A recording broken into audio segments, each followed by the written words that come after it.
kita akan membahas, alhamdulillah, pertama-tama dulu kita syukur kehadirat Allah. Allah Ta'ala masih memberikan kita kehidupan di dunia. Ini pertanda bahwa bagaimana waktu yang Allah telah berikan kepada kita jangan sampai kita sia-siakan. Ya, ini nikmat dari Allah Ta'ala. Karena waktu yang sudah lewat itu tidak mungkin kembali, dan yang tidak mungkin kembali itu akan dihisab oleh Allah Ta'ala. Waktu yang sudah lewat hari ini, dari mulai kita bangun pagi sampai sore hari ini, ada catatannya semua. Berapa banyak kita bermaksiat, berapa banyak kita ngomong sia-sia, berapa banyak hal-hal yang tidak bermanfaat, ya, berapa banyak mungkin kalau yang belanja, untuk apa digunakan hartanya, untuk apa digunakan umurnya. Jadi walaupun hari-hari yang sudah kita lalui itu tidak akan kembali, tetapi itu semua ada dalam rekaman Allah Ta'ala. Dan nanti di yaumil qiyamah itu akan dipertontonkan, akan diperlihatkan, sekalipun yang mungkin kita lupa melakukan itu, ya. Maka bagaimana waktu yang Allah Ta'ala berikan kepada kita. Kita ini sedang, istilahnya itu sedang membuat video, sedang buat video. Kehidupan kita ini adalah video kita, nanti akan diputar ulang oleh Allah Ta'ala, ya. Makanya ya itulah, sedangkan waktu tidak ada yang tahu, ya Pak. Sedangkan masa depan yang pasti itu, masa depan yang pasti udah ada di depan mata kita. Masa depan yang pasti adalah kematian, ya Bapak hadirin sekalian. Sedangkan kematian ini tidak pandang bulunya, di bulu naloba, di bulu nasaletiknya, tidak pandang bulunya. Karena kematian kita mah ke loba jadi saletik, kita mah tadi naloba ke saletik deui gitu ya. Bismillahirrahmanirrahim. Hadirin mulia, malam ini adalah malamnya kita membahas ubudiyah kembali, ya. Jadi malam ini yang hendak kita bahas adalah lanjutan babul ubudiyah, bab tentang ibadah. Sebelumnya kita sudah membahas secara lengkap mengenai air, ya. Jadi mungkin 3 minggu yang lalu, ya, pembahasannya 3 atau 4 minggu yang lalu, atau mungkin sebelum saya ke Jawa malah. Nah, sekarang kita akan membahas air sudah beres. Mudah-mudahan kita semua diberikan kefahaman oleh Allah Ta'ala, amin ya rabbal alamin, sehingga kita tidak salah dalam menggunakan air, karena air ini adalah media yang paling sering kita gunakan dalam kehidupan sehari-hari. Mandi, wudhu, minum, cebok, segala ikut cairnya. Nah, makanya kalau tidak hati-hati, ini menyangkut dengan ibadah kita.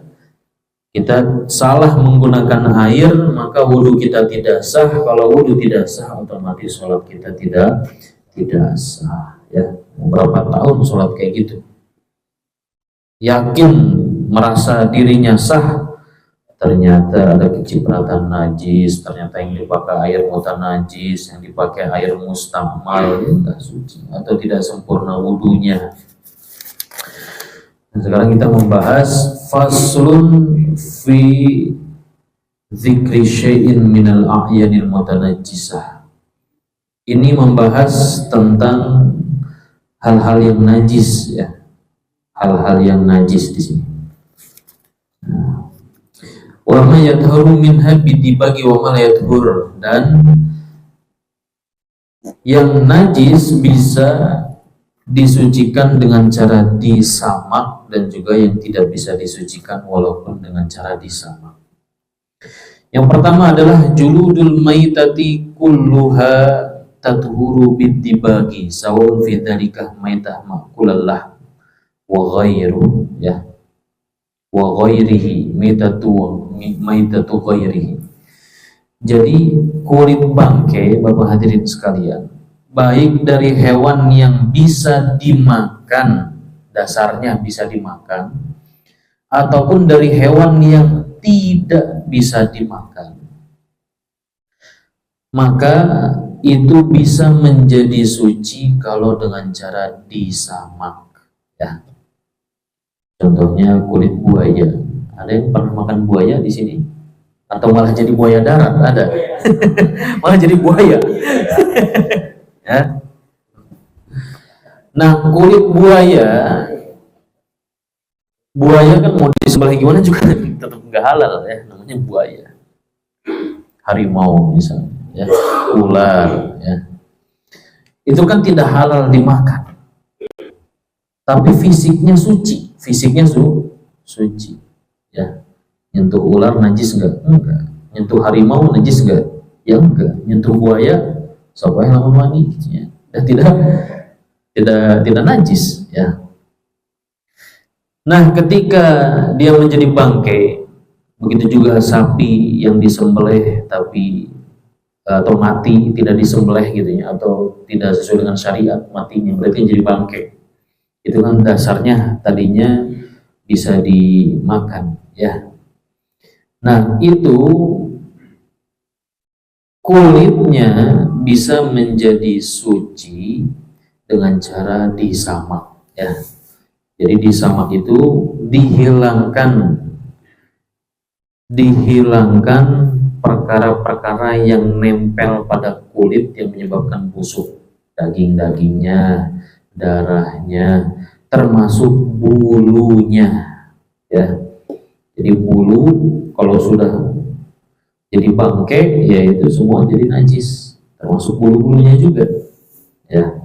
Kalau sudah jadi bangkai, maka itu bisa suci dengan cara disamak ya, disamak. Kecuali kulit, kulit anjing dan kulit babi, dan juga yang lahir dari keduanya atau salah satunya. Misalnya, ada anjing kawin dengan manusia. Ternyata manusia itu melahirkan manusia. Ya, naudzubillah. Maka dia najis, hidupnya najis ya. Ya, jadi najis mughaladzah gitu. Bangkainya jadi najis juga. Ataupun misalnya domba sama babi nikah ya, lahirnya domba. Nah, domba itu tidak halal, haram hukumnya. Begitu juga dengan bangkainya, kulitnya tidak bisa disamak. Jadi kalau dia berupa babi atau anjing ataupun yang lahir dari keduanya atau salah satunya, berarti dia ada campuran ya. Dan apapun yang lahir itu apapun bentuknya, bukan harus babi dan anjing lagi begitu ya. Walaupun kelihatannya hewan halal seperti domba, tapi lahirnya dari babi misalnya, maka itu menjadi hukumnya najis mughaladzah, dihukumi sebagaimana indukna gitu ya. Namun indukna haram, budak lagi haram gitulah istilahnya. Maka nggak bisa disucikan dengan cara disamak kalau itu.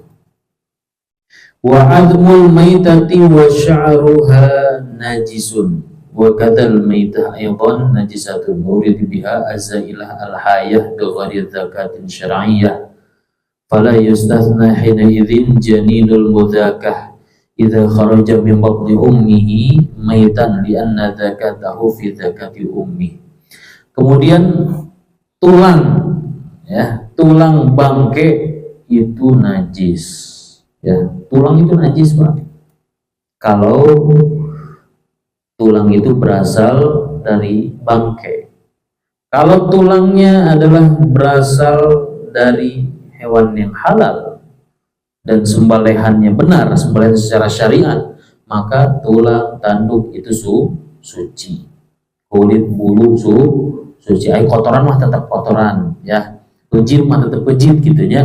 Itu mah tetap najis kalau kotoran. Bukan berarti terus kotoran yang di dalam anduk itu jadi suci, enggak ya, itu mah tetap kotoran. Tapi tulang, bagian tubuhnya, tulang ya, tulangnya, wasyaruha, bulu-bulunya, kalau statusnya dia sudah menjadi bangkai maka najis ya. Jadi nggak bisa tuh. Ada biasanya yang dipakai tulang itu ada tulang atau gading juga ya, sama gading, gajah sama, itu najis Pak ya, hukumnya najis. Apalagi kalau biasanya di orang-orang percetakan itu lem kertas biasanya direkatinnya sama gading gajah, sedangkan itu kan basah ya. Lem kertas itu kan basah ya, sedangkan gading gajah itu najis ya.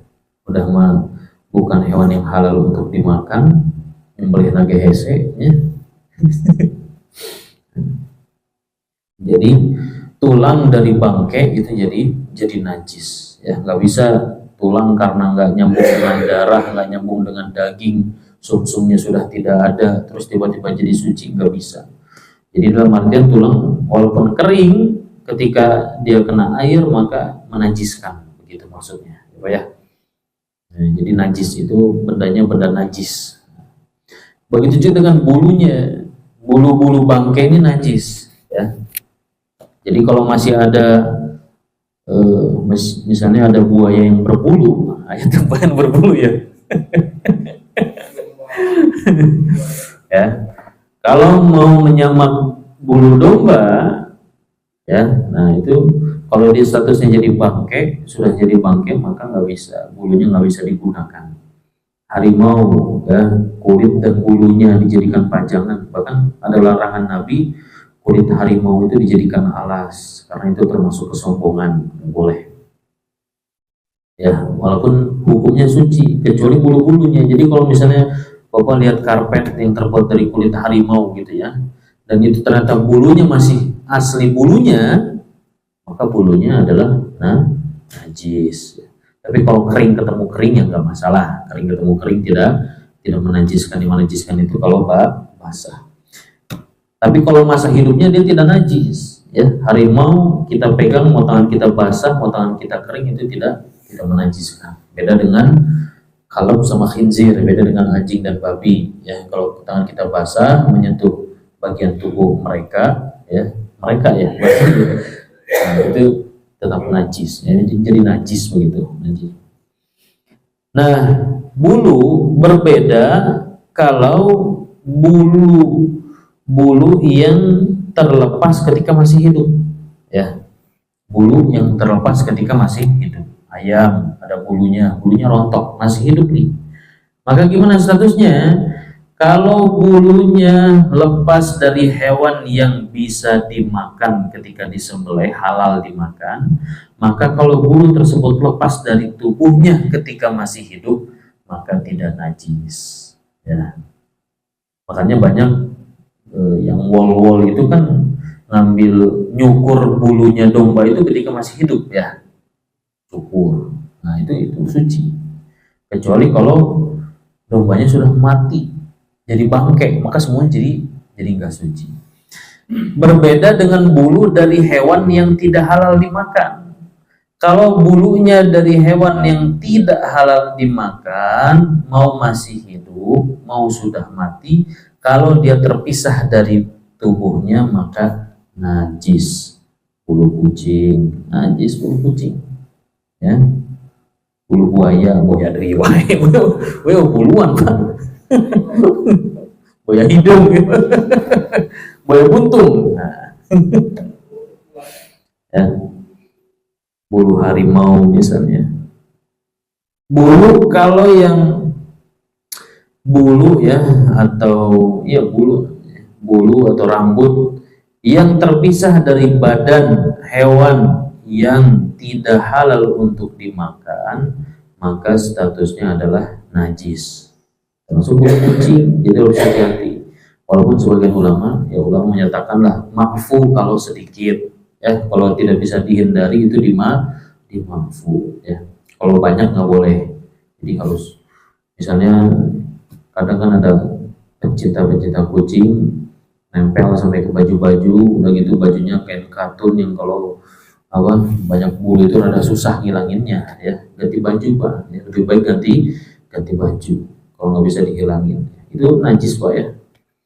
Jadi kalau bulu kucing misalnya masuk ke dalam air yang kurang dari 2 kulah, itu misalnya ada kucing nyemplung ke embernya najis semua airnya Pak, ya.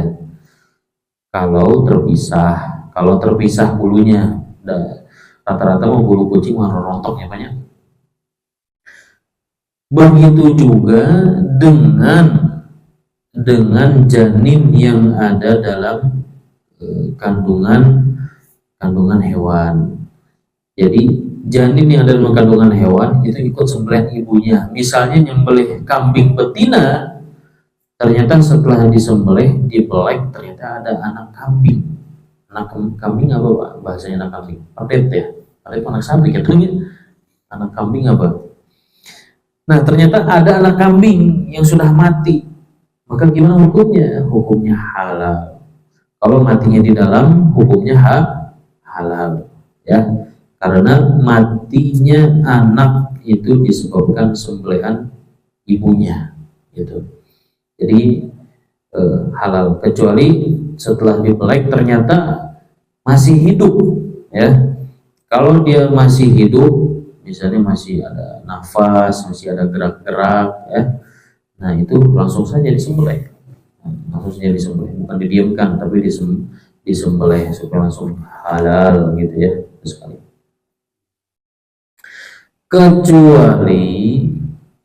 Kecuali bulunya manusia kita tidak halal dimakan dagingnya, tapi ketika bulu-bulu terpisah daripadanya itu suci, ya. Jadi kalau bulu-bulu yang rontok kan masuk nyebut bulu ketek di mana wae banyak, nah, itu enggak jadi najis ya Pak ya, enggak menajiskan ya, tidak menajiskan, tidak najis, memang tidak najis gitu. Nah itu perpuluhan Pak ya, itu perpuluhan dan perbangkaian. Kita masuk ke fasal berikutnya, Pak. Faslun fi bayani ma yahrumu isti'maluhu minal awani wa ma yajuzu. Membahas mengenai barang-barang yang haram untuk digunakan dan barang-barang yang boleh digunakan. Apa itu awani? Aniyah. Aniyah ini barang, Pak. Jadi aniyah ini apa? Aniyah ini adalah kullu ma yakhudhu faraghan minal hawa wa in soburo. Setiap sesuatu yang ada ruang untuk udara walaupun kecil, ya. Gelas, sendok, garpu, ya, piring, ya, atau sesuatu yang bisa untuk memindahkan satu tempat ke tempat yang lain, box dan lain sebagainya. Hukumnya itu boleh menggunakan itu semua, boleh, nggak ada masalah, kecuali kalau terbuat dari emas dan perak. Jadi kalau bapak-bapak makan pakai piring emas, ya, sendok emas, garpu emas, lain mas tukang bakso itu boleh-boleh saja ya. Ini betul-betul dari emas, ini bicara dari emas atau dari perak, itu jelas haram ya, sekalipun perak, baik untuk laki-laki atau wanita. Kalau bukan untuk perhiasan, kalau laki-laki sunnah pakai cincin dari perak, itu boleh, sunnah, justru sunnah, yang ada matanya ya, yang ada matanya itu sunnah. Tapi kalau digunakan untuk gelas, ya, sendok, piring, itu haram hukumnya, baik laki-laki maupun wanita. Kalau perhiasan boleh wanita pakai anting, pakai kalung, pakai gelang, ya, itu diperbolehkan kalau wanita pakai emas, ya. Alasannya adalah minal khuyala wa kasri qulubil fuqara. Itu jelas, tentu orang yang menggunakan itu adalah tujuannya untuk sombong, ya, sudah haram, sudah menggunakan wadahnya haram, kemudian juga sifat yang ditimbulkan adalah perkara yang haram. Dan juga kenapa? Karena bikin nyeri hati orang-orang miskin, orang-orang fakir. Si eta gaya teuing pakai sendok emas gitu nya, piring emas gitu kan. Nah, itu tidak boleh, hukumnya haram, ya. Ada istilahnya mirwadin di jalail basar. Ada alat medis, istilahnya alat medis mungkin ya, celak, pensil celak yang gunanya adalah untuk mengobati mata dan terbuat dari emas, ya. Nah, itu nggak apa-apa. Atau dia darurat, tidak ada wadah untuk minum kecuali harus menggunakan emas atau perak. Nah, ya, baru nggak apa-apa kalau begitu. Sebagaimana haram dipakai digunakan, begitu juga haram untuk disimpan, ya Pak ya. Jadi menyimpan walaupun tidak menggunakan juga haram. Menyimpan garpu emas, menyimpan sendok emas, piring emas, wadah-wadah yang terbuat dari emas itu juga haram disimpan, ya. Menyimpannya haram, begitu juga apalagi digunakannya. Kenapa kok haram? Karena dengan menyimpan itu juga menarik untuk digunakan, ya, menyeret agar dia menggunakannya, gitu ya. Karena dasarnya kan itu untuk digunakan, gitu. Nah, keharaman ini hanya khusus kepada emas dan perak. Jadi kalau barang-barang itu terbuatnya bukan dari emas dan perak, walaupun harganya lebih mahal batunya, jenis batunya dari emas dan perak, seperti permata misalnya, ya, atau apalah, banyak yang lebih mahal daripada emas dan perak, kan banyak, ya. Nah, itu tidaklah haram, ya, tidak haram walaupun harganya lebih mahal daripada emas, ya. Ini keharaman ini adalah khusus kalau yang digunakan adalah emas atau perak. Nah, di sini ada permasalahan tentang tadbib. Tadbib itu bagaimana kalau wadah-wadah yang ditambal dengan emas. Wadah yang ditambal dengan emas, ya, itu ada kalanya haram, ada kalanya mubah, ada kalanya makruh. Bisa menjadi mubah itu hanya di dalam satu keadaan, yaitu tambalannya kecil dan untuk hajat, ya, karena hajat.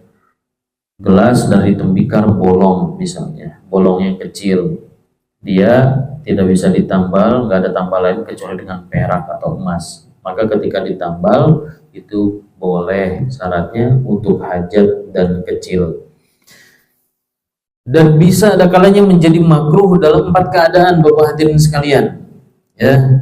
Yang pertama adalah kalau tambalannya besar tapi tujuannya adalah karena hajat atau darurat, itu tidak masalah.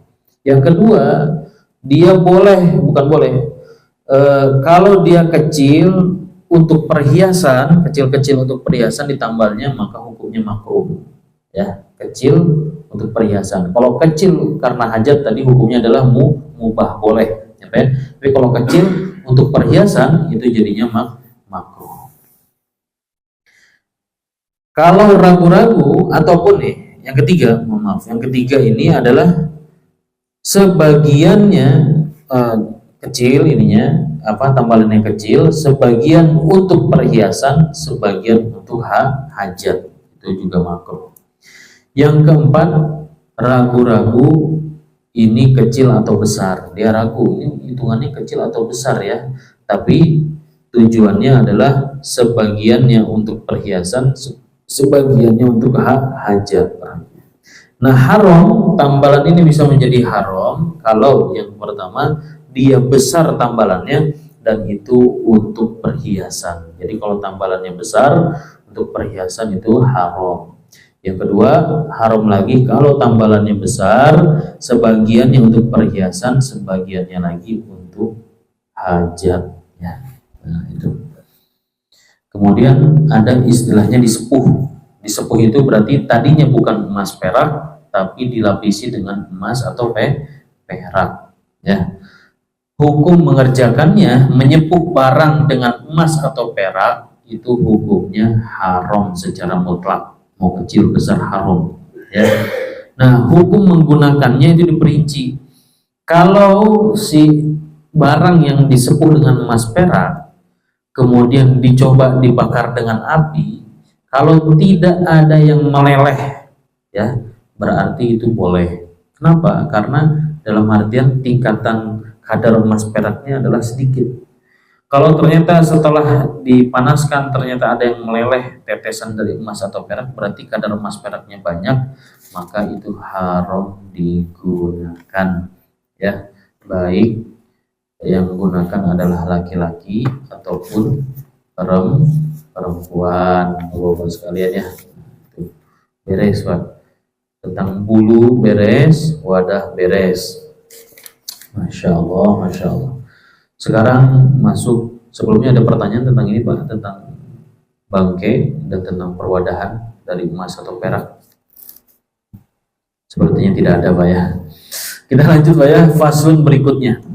Kita masuk ke fasal fisti'mali alatis siwak ya. Siwak Pak, kita bahas siwak sekarang. Siwak, apa itu siwak? Jadi siwak itu, siwak ini secara bahasa adalah adalku, menyikat. Jadi siwak itu artinya menyikat. Pekerjaannya adalah namanya siwak. Alat untuk menyikat namanya adalah miswak ya Pak ya. Nah, ini namanya miswak, bukan siwak. Kalau siwak itu pekerjaannya ya. Siwak itu pekerjaannya menyikat. Ini miswak namanya, alat untuk menyikat.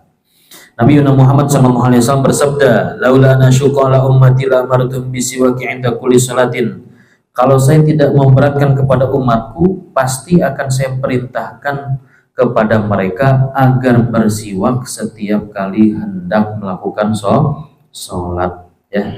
Dalam riwayat lain, ma'akuli wudu'in, setiap hendak berwudu. Jadi siwak ini paling sunnah ketika hendak sholat dan ketika hendak berwudu. Kata Nabi SAW, "Asiwaku mutharatun lil fam, marutatun lirrab, wa majlatun lil basar." Siwak menyikat gigi itu akan membersihkan mulut, menjadikan rob ridho, dan akan mencerahkan pandangan mata. Dalam riwayat lain, Nabi SAW bersabda, hadisnya hasan, hadisnya sahih, "Rakaatani bi siwakin khairum min sab'ina rakaatan bi ghairi siwakin." 2 rakaat Bapak-bapak ya, 2 rakaat dengan bersiwak itu lebih utama dibandingkan 70 rakaat tanpa bersiwak. Ya Pak ya. Nah, beli Pak ini cuma 10.000. Ya. Banyak Pak, apalagi di Shopee mungkin 5 ribuan ya Pak ya. Beli Pak. Masya Allah, banyak sekali khasiatnya, terutama ini Pak ya, pahalanya. Jadi 2 rakaat sholat dengan bersiwak itu lebih baik daripada 70 rakaat tanpa bersiwak. Nabi SAW dalam lafaz lain, "Fadlus sholati bisiwaki ala sholati bi ghairi siwakin sab'ina dhifan." Keutamaan bersolat dengan siwak dibandingkan solat tanpa siwak itu sampai 70 kali lipat perbedaannya. Sudah berjamaah 27 kali lipat, kemudian tambah siwak, wah, turah-turah, tumpah-tumpah kalau kita diterima oleh Allah Ta'ala. Kemudian fadilah siwak itu banyak sekali ya Pak ya. Makanya sebagian ulama tuh sampai ada 70 lebih keutamaan bersiwak.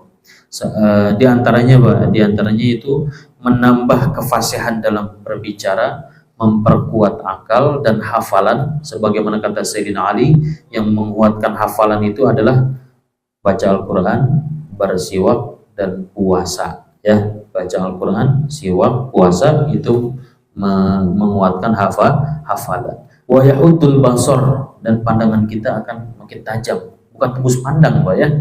Tajam ya. Bersiwak jadi tembus pandang ya. Ningali bujur batur ya.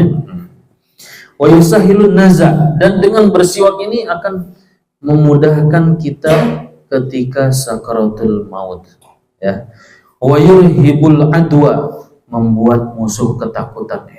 Orang muslim katanya makannya kayu gitu ya. Kabur ya Pak. Kabur ya. Wa yudha'iful ajru, jelas pahala akan berlipat ganda. Wa yubti'us syaiba, memperlambat tumbuhnya uban. Wa yutayyibu raihatal fam, akan membuat mulut kita harum. Wa yuzilul qalah wa sufratul asnan, menghilangkan karat dan kuning pada gigi. Wa yashuddu lithah, akan memperkuat gusi. Wa yusfal khilqah, akan membersihkan jiwa. Wa yurdi rabb, Allah Ta'ala akan ridho. Wa yubayyidul asnan, memutihkan gigi. Wa yurithul ghina wal yusr, akan mewariskan kaya dan mudah. Wa yudhibus suda' wa uruqur ras, akan menghilangkan pusing, Pak ya, pusing-pusing siwakan Pak. Wa uruqur ras, dan juga kebanyakan keringat dalam kepala. Wa yusahhul ma'dah wa yuqawwiha, akan membenarkan sistem pencernaan, bahkan menguatkan sistem pencernaan. Wa yutahhirul qalba, membersihkan hati. Wa a'dhamuhuma, dan yang paling utama, yang paling besar keutamaan bersiwak adalah annahu yudzakiru syahadata 'indal maut, akan dimudahkan mengucapkan syahadat ketika meninggal dunia. Nah, ini Masya Allah ya. Makanya siwak itu sangat penting ya Pak ya. Siwak itu sangat penting sekali. Walaupun ini kecil-kecil ini, Masya Allah ya, kecil-kecil siwak Pak ya, bukan cabai rawit Pak, ini kecil-kecil siwak Pak ya. Kamu siwak, hukum siwak itu ada 5. Ada kalanya wajib. Wajib ketika kapan? Ketika tidak bisa menghilangkan najis kecuali dengan siwak ya. Kemudian tidak bisa menghilangkan bau mulut kecuali dengan siwak, maka ya harus siwak. Yang kedua, ada hukumnya sunnah kapanpun sunnah. Ada kalanya makruh. Sebagian Syafi'iyah, ulama Syafi'iyah, makruh menggunakan siwak ketika kapan? Ketika sedang berpuasa dan sudah masuk waktu zuhur. Kalau sudah mulai masuk waktu zuhur sampai maghrib, itu dimakruhkan bersiwak ketika berpuasa ya. Ada khilaful aula. Khilaful aula itu lebih baik ditinggalkan ya, hampir makruh lah begitu ya, mirip-mirip makruh. Apa? Yaitu bersiwak pakai siwak batur ya. Pakai siwak batur hukumnya makruh walaupun ridho ya. Jadi minjem nih siwak saya nih, Rifki minjem, itu makruh hukumnya, nggak boleh walaupun saya ridho ya. Nah, kecuali untuk tabaruk. Kalau tabaruk nggak apa-apa, sekarang tabaruk ya, untuk tabarukan nggak apa-apa. Dan ada kalanya haram. Ada kalanya haram kapan haram? Makan batur itu izin, itu jelas haram ya. Walaupun harganya murah, karena ini bekas batur dipakai di kubatur gitunya, haram, nggak boleh bagi tanpa izin. Kapan sih waktu yang bersiwak? Ketika wudhu ya, ketika sholat, terutama yang utama ketika bangun tidur juga ya, ketika membaca Al-Quran. Kemudian ketika sudah mulai berubah bau mulut, itu disunahkan untuk bersiwak. Sekarang siwak itu ada tingkatan-tingkatannya. Apa sih yang paling afdol ya? Paling afdol itu apa? Menggunakan apa untuk bersiwak? Yang pertama adalah menggunakan kayu arok. Nah, ini kayu arok Pak. Ini paling afdol ya, yang dijual-jual yang warna kuning ini namanya kayu arok. Itu paling afdol. Yang kedua, menggunakan pelepah kurma ya, itu mungkin gak ada yang jual. Yang ketiga, menggunakan kayu zaitun, itu yang ketiga. Kalau kayu zaitun itu yang warna hitam ya Pak ya, ada siwak warna hitam Pak ya. Nah, itu dari ranting pohon zaitun, itu rasanya pahit. Kalau ini rasanya keasin-asinan Pak ya. Nah, kemudian baru setiap kayu silahkan yang punya serat seperti ini kayak bulu, itu silahkan digunakan, kecuali ada namanya kayu royhan. Kayu royhan itu nggak boleh digunakan bersiwak karena itu akan menimbulkan penyakit. Baru yang terakhir adalah seluruh kayu atau seluruh hal yang kasar ya Pak ya. Jadi segala hal yang kasar itu bisa untuk digunakan bersiwak, tapi tidak afdal. Makanya kalau bapak-bapak lihat kadang ada ustadz-ustadz ulama-ulama yang gak bawa siwak, itu biasanya digosokkan giginya sama kainnya, sama bajunya ya, diginikan ya Pak ya. Nah, itu juga tetap sunnah ya, tetap sunnah. Kalau tangannya kasar gimana? Kan sama-sama kasar, pekerja keras kan kasar ya biasanya ya. Itu sunnah nggak? Nah, itu bakal sunnah kalau pakai tangan orang ya.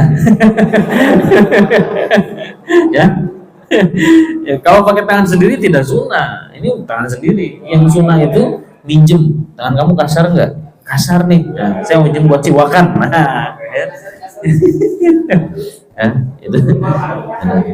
Ya, itu dapat pahala siwakan juga. Ya.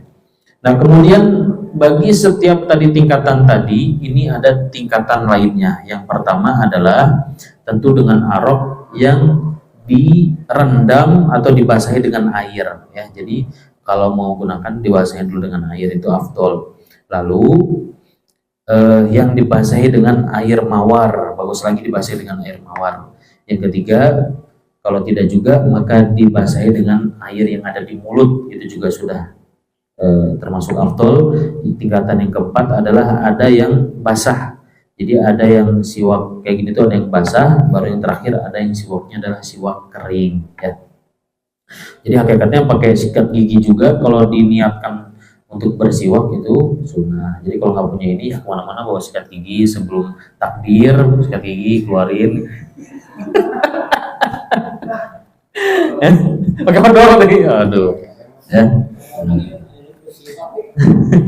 Nah ini Pak ada caranya Pak, cara megangnya ada Pak ya. Cara megangnya, ayu jala khinsirul yadil yumna tahtahu wal binsir wal wusta wa sababah fawqahu wal ibham tahtahu 'inda ra'sihi.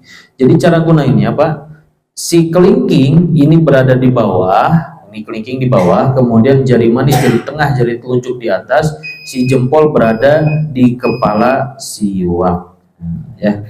Kemudian ukurannya ini disunahkan tidak lebih dari sejengkal orang yang menggunakannya ya.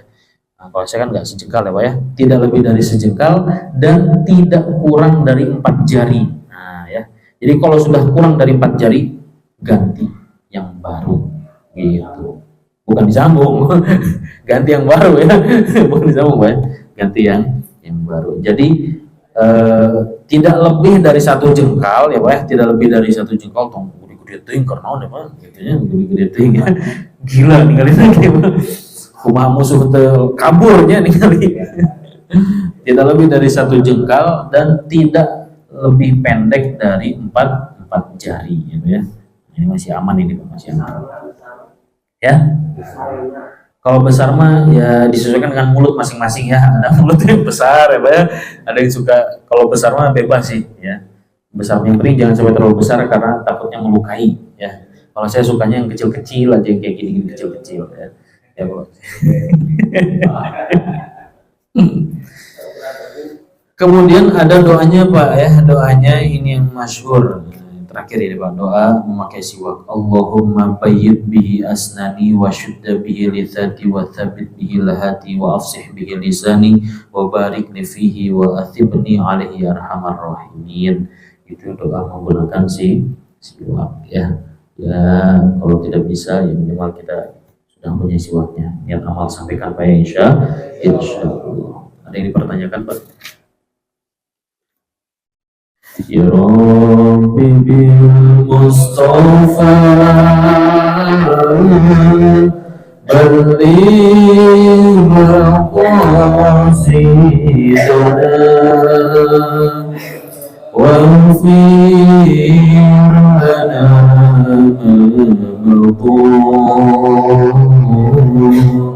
يا واسع الكرم يا رب بالمصطفى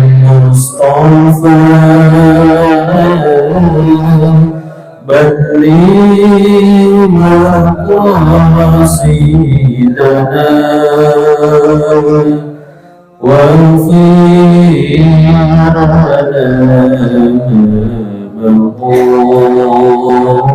لنا يا واسع الكرم هو الحبيب الذي ترجى شفاعته